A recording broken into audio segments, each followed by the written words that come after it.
중국말로 옌츠 경제라는 말이 요즘 상당히 유행하고 있습니다. 옌츠라고 하는 말은 얼굴값 한다라는 말쯤으로 해석할 수 있는데 외모에 대한 중국 사람들의 관심도가 높아지고 있는 현실을 반영하는 말입니다. 2021년 3월 중국 청년보에서 대학생들을 대상으로 외모에 대한 자괴감, 여기에 대한 설문조사를 했었는데 대학생의 59.3%가 자신의 외모에 대해서 자괴감을 갖고 있다고 답을 했습니다. 여성이 남성보다 외모에 대한 자괴감을 느끼는 비율이 훨씬 더 높았다고 합니다. 따라서 외모 중심 소비 관련 산업이 확대되는 것은 당연한 시장 논리이겠지요. 2022년 1월 중국 국가통계국에서 발표한 자료에 따르면 중국 사람들의 연간 1인당 평균 가처분 소득이 35,128위안, 한국 돈으로 약 700만 원 정도 되는데 이것이 전년 대비 9.1% 그리고 2년 평균 6.9% 증가했다고 합니다. 자연스럽게 이 남는 돈을 스킨케어, 메이크업, 의료 미용 등으로 대표되는 외모 중심 소비 산업 시장 규모가 끊임없이 확대되고 있는 상황이죠. 의료 미용, 즉 성형으로 외모를 개선할 수 있다는 인식이 30%를 넘어서면서부터 얼굴부터 온몸 전체를 관리해야 할 정도로 외모에 대한 욕구가 증대하고 있고, 그래서 헬스, 요가, 피트니스 등 관련 산업이 폭발적으로 증가하고 있습니다. 한 리서치 회사의 보고서에 따르면 남성 스킨케어, 즉 스킨케어, 크림, 토너 소비의 증가세가 30% 정도로 뚜렷하게 나타나고 있고 20대 남성들이 파운데이션 구매 증가 속도가 여성보다 2배, 아이라이너 구매 증가 속도는 여성에 비해서 4배나 빠른 것으로 나타났습니다. 남성들을 타겟으로 하는 외모 중심 경제가 매우 빠른 속도로 증가하고 있다는 현실입니다. 중국의 미용기기 시장은 야만, 리파, 파나소닉, 틸폴라 등 글로벌 미용기기 브랜드가 중국 시장을 장악하고 있습니다. 그런데 최근에는 중국 로컬 제품이 가성비를 내세우면서 시장에서 엄청난 성장을 기록하고 있습니다. 중국 가정용 미용기기 시장은 약 60억 위안에서 80억 위안, 한화 1조 2천억 원에서 약 1조 6천억 원 규모로 연간 30%의 성장률을 기록하고 있습니다. 여기에서 우리 한국 미용기기 제조업체들이 어떻게 하면 중국 시장에 침투할 수 있을까에 대한 부분이 중요하겠지요.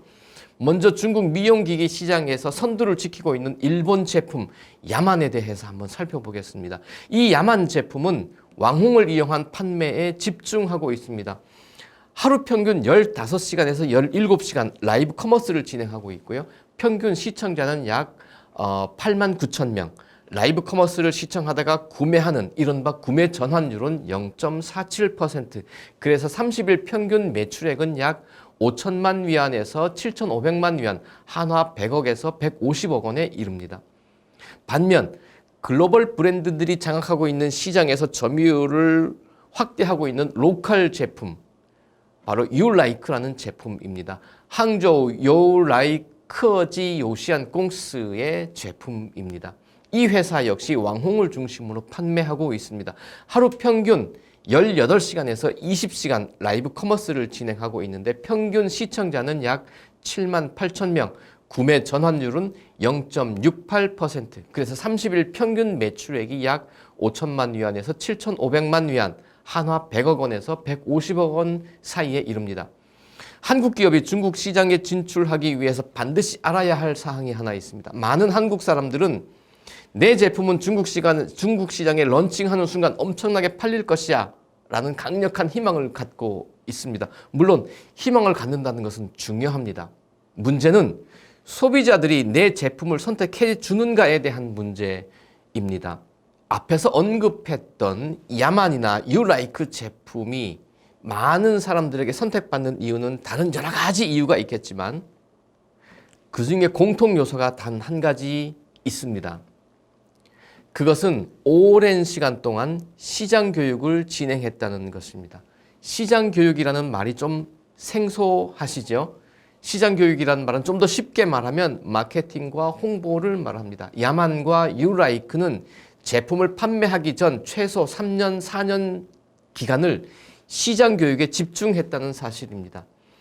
브랜드를 알리고 많은 사람들에게 제품을 사용하게 해보고 그들의 평가를 받고 광고도 하고 홍보도 하면서 마케팅에 적지 않은 노력을 기울였다는 사실입니다. 제품을 선택하는 왕홍의 관점에서도 시장 교육이 된 제품과 그렇지 않은 제품이 있다면 어떤 것을 선택할까요? 당연히 마케팅과 홍보가 충분히 되어 있는 제품을 선택하겠지요. 왕홍의 세계는 도인이나 콰이쇼우 등 플랫폼에서 그들의 매출액, 소비자 평가 등을 관리하고 있는데 그들이 제품을 선택해서 커머스를 진행했는데 매출액이 높지 않거나 소비자 클레임이 많거나 하면 플랫폼에서 왕홍에게 벌점이 주어지고 이 벌점이 누적되면 플랫폼에서 왕홍은 퇴출되는 구조로 진행되고 있습니다. 그러니까 왕홍의 관점에서도 시장 교육, 즉 마케팅이 진행되지 않은 제품을 선정해서 왕홍 스스로가 그 리스크를 감당할 이유가 없는 것이죠. 많은 한국 기업들이 생각하는 바, 중국에서 1등하는 왕홍, 즉 리자치나 웨이야만 잡으면 한 방에 끝날 거야 라고 생각하는 경우가 참 많습니다. 시장에서는 절대 그런 일이 발생하지 않습니다. 대만의 유명한 배우 부부가 상하이에서 미용기기 사업을 시작했습니다. 시제품을 만들고 브랜드를 알리기 위해서 중국의 유명한 연예인, 영화배우, 작가 등 영향력 있는 사람들에게 5년간 뿌리고 또 뿌리고 선물하고 기부하고, 그래서 상하이를 비롯한 주요 지역에 있는 사람들은 이 브랜드 제품을 모르는 사람이 거의 없을 때 왕홍을 이용해서 판매하기 시작했습니다. 아, 그거 누가 쓰는 거 아니야? 그래, 그거야.